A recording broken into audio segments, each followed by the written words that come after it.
Let's sit down together and discuss our mutual plans together. We've got to finish the job. Let's do that. And here in Wisconsin, we're seeing the results of this investment firsthand. Fighting for the sake of fighting gets us nowhere. Wall Street did not build this country. The middle class built the country, and unions built the middle class. This is a blue-collar blueprint to rebuild America. There's nothing beyond our capacity if we work together.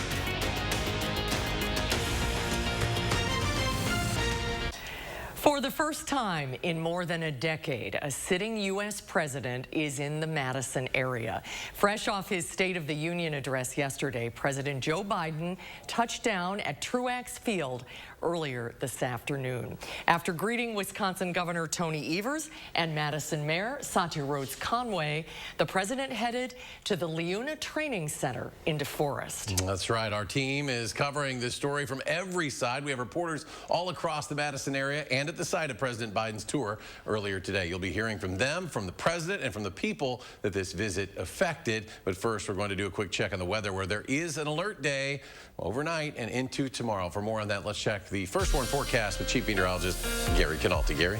Yeah, we had a beautiful day today. It doesn't seem like a winter storm is on the way, but it certainly is later tonight and tomorrow. Let's start out by taking a look at the live view from the Platteville Queen Bee Radio Skycam. Enough light to tell that there are clouds coming in from the south, and that is the forerunner of the winter storm that'll be in here later on tonight. Doppler track right now dry across Wisconsin, but 6-hour future track radar shows snow, some freezing rain and rain heading toward the Wisconsin-Illinois state line around midnight. And we do have a weather alert day, first warn weather alert day in the forecast for overnight into the day on Thursday. Already winter storm watch is in effect for the Madison and Dane County area, as well as areas to the north and west from 3 a.m. until 6 p.m. tomorrow. Winter weather advisories already in effect down towards Janesville and up toward the Dells, and a winter storm warning for Grant County and areas to the south and west. We could be looking at somewhere at around 6 inches or more of snow for our northwestern viewers. I'll have more on the timing of that and whether or not we can expect any freezing rain in just a few minutes. Gary, thank you. Stay up to date on the weather with our First Warn Forecast weather app. You can download it for free in your phone's app store. Just search WISC weather. Continuing coverage, President Biden now on his way back to Washington after his visit to DeForest, leaving Truax Field about an hour ago. Today, the president kicked off a nationwide tour in the wake of his State of the Union address. He wanted to show that the country is strong as he gears up for a possible run for re-election next year. Political reporter Will Keneally was there and joins us in DeForest with more on the president's visit today. Will? So it's a little bit of a cliche, right? The president is always going to say that the State of the Union is strong, but just how does he show that? So today in Wisconsin, he wanted to show that the economy is strong because of all the good-paying jobs in the country that he has added in his first 2 years in office. He chalked up a lot of that job growth to pandemic recovery and infrastructure spending. He also cited companies like Georgia Pacific, which is expanding a paper manufacturing facility up in Green Bay. He says that that's the key to growing the middle class. Laborers here in Wisconsin, union workers across the country are seeing it firsthand. I've said many times, Wall Street did not build this country. The middle class built the country, and unions built the middle class. So why target Wisconsin? Not only do we have that strong union history in the state, but we're also key to any presidential candidate hoping to win next year. But Wisconsin also has a key election coming up in just a matter of weeks for state Supreme Court. Now, a presidential visit right now at that point of the race can do a lot to energize Democrats and also drive up fundraising in that race. Reporting from DeForest, Will Keneally, News 3 Now. Well, thank you. It's not every day that the President of the United States comes to town, let alone a village of little more than 10,000 people. Yeah, for people in the village of DeForest, knowing they were the ones chosen has them feeling mostly excited, even a little bit confused. Tahlil Mohadeen joins us now live with more of their reaction today. Tahlil? The people I spoke with in DeForest tell me at first they were shocked because they're used to big names in politics spending time in Madison.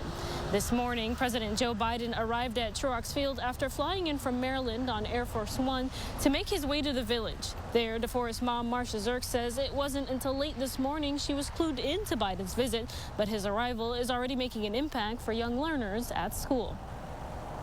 We got an email from one of my kids' teachers saying that they were outside during recess. So everybody came in very excited because they got to see Air Force One flying into the airport. Zirk also says spotting Air Force One is a good way to get the kids excited about getting engaged in civics. Others in DeForest added it's also a reminder for the adults of their specific duty to vote, regardless of which way you lean. For many, Biden's visit is one for the books. One resident told me the only time the village got close to this level of excitement was when their high school basketball team went to state. Reporting live in DeForest, Tahlil Muhaddin, News 3 Now. Tahlil, thank you. Meanwhile, GOP leaders in our area are responding to President Biden's visit today. Our McKenna Alexander shares why they believe this visit is the president playing catch-up. McKenna? Yeah, earlier today I spoke with Brian Schimming, the chair of the Wisconsin Republican Party.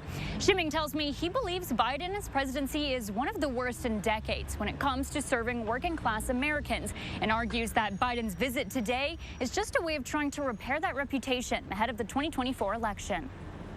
Wisconsin's not really one of 50 states. We're one of 5 states. You know, there's only 4, 5, 6 states in play in the whole country.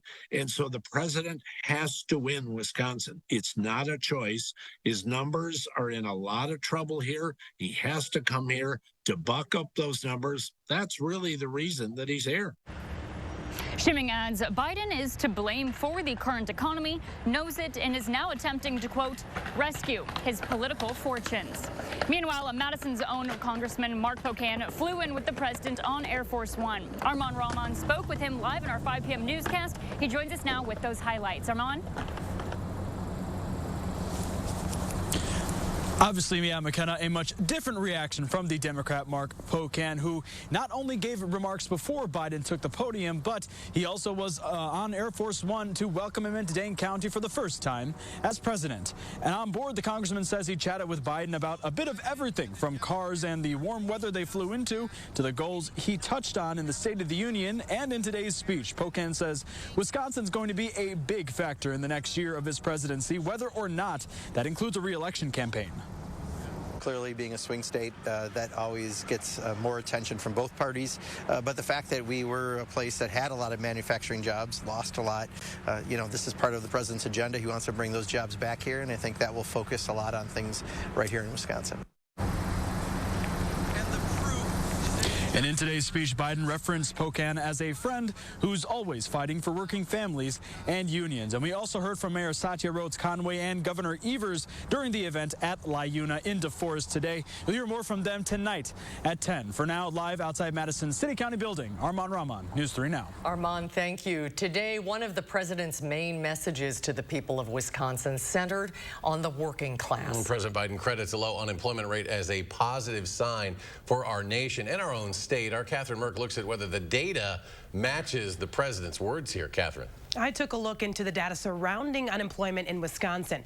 I talked with local leaders to see if the president has been keeping his word for the working class. More jobs in 2 years than any president's created in a single 4-year term. The president wants the people in Wisconsin to take him for his word. Our economy is getting better. But how do the president's claims hold up? I think that we can probably say that our economy is doing quite well. An expert in economic growth and a professor at UW-Madison says these unemployment numbers the president is celebrating in our state line up with the data. The unemployment numbers were not as low as they are, and the jobs numbers are not as strong as they are. I think that the consensus would be that we are going to go into recession. It'd be a mild recession, but right now with the jobs numbers, we're probably going to go into a soft landing. Maybe dip into a very mild recession. Here's a look at some of the data from the feds. We can see unemployment numbers improve during the Biden administration. In Wisconsin, we've seen the unemployment rate go down 1 whole percentage point. Democratic lawmakers say things are on the up. We need to provide our workforce with the tools that they need to move forward and succeed. But Republican leaders cite inflation as a problem that the president is misleading us about. The president is to blame for it. He knows that he is. He has to come rescue his political fortunes, and Wisconsin is his first stop. This visit has left us with some sort of reassurance in our state. The Biden economic plan is working. It's working. But we're going to have to wait to see if the president can entirely stay true to his word. It will take time to see if that's actually playing out. In his speech in DeForest today, the president said this unemployment rate is significant for his administration, calling the current rate a 50-year low. Catherine, thank you. And all day we've been covering the president's visit to the Madison area. If you happen to miss anything, we've got you covered. Just head to channel3000.com, and there you'll be able to rewatch the president's speech in its entirety and read up on all of today's coverage.